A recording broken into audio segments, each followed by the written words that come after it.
Buenas noches. El día de hoy vamos a hablar sobre las corrientes emergentes, cómo influyen en el currículum.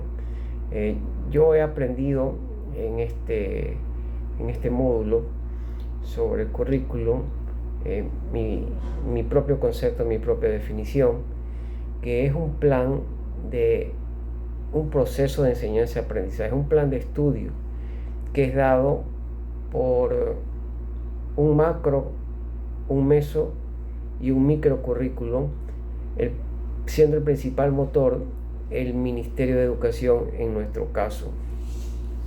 El meso dado por la universidad y el micro dado por el profesor en la academia. Pues bien, este plan de estudio va a obedecer a las realidades, o debería de obedecer a las realidades sociales de un país. Lamentablemente a veces no se dan porque se politiza y se desvía el verdadero currículo que debe de aportar conocimiento al individuo que ha elegido determinada carrera para así obtener finalmente un título, llámese ingeniería, arquitectura, medicina, odontología, en fin. El tema principal es cómo influye la innovación, la parte emergente, la innovación, cómo influye en el currículum. En realidad, todo lo que es nuevo influye no solamente en el currículum, influye en la vida en sí, en las praxis, en el estudiante. Influye en la innovación desde antes incluso de la pandemia. Hablamos de innovación como que si es algo nuevo, recién de este siglo, cuando la innovación se viene hablando desde el siglo atrás, desde el siglo XIX, cada vez se innovan métodos, metodologías, procesos que les llaman en su época nuevos. Lo que sucede es que ahora con la pandemia llamamos innovación en este momento, en lo que se refiere a educación, a las novedades que nos traen las técnicas de informática y comunicación a partir aproximadamente del año 2000 y que se agudizan más con la pandemia del SARS-CoV-2 o COVID-19.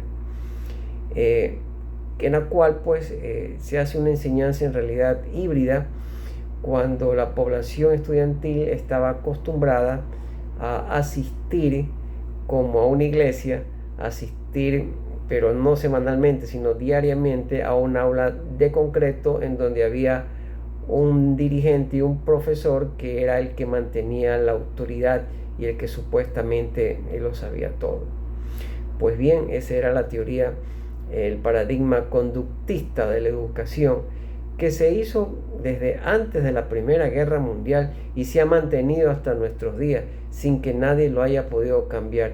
Imaginémonos ahora referente a la innovación, que se quiere innovar o se está innovando, es cierto, se está innovando como en este momento que estamos haciendo una presentación en YouTube.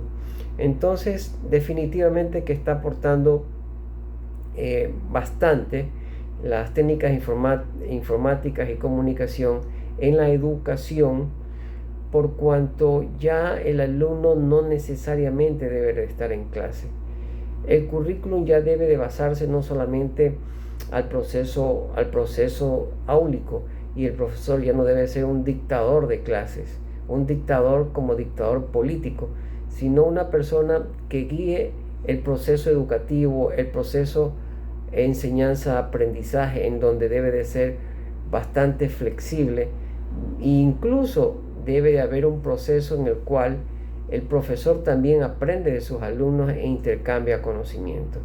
La innovación, de hecho, entonces ha presentado un giro posterior al SARS-CoV-2 diría yo que de 180 grados. En realidad, lamentablemente, son pocos los docentes, y me voy a referir específicamente a a la especialidad médica, en donde algunos creen que por el hecho de ser médicos pueden ser docentes sin saber que para ser docente hay que prepararse como lo estamos haciendo actualmente en la UICS. Que tengan muy buenas noches todos.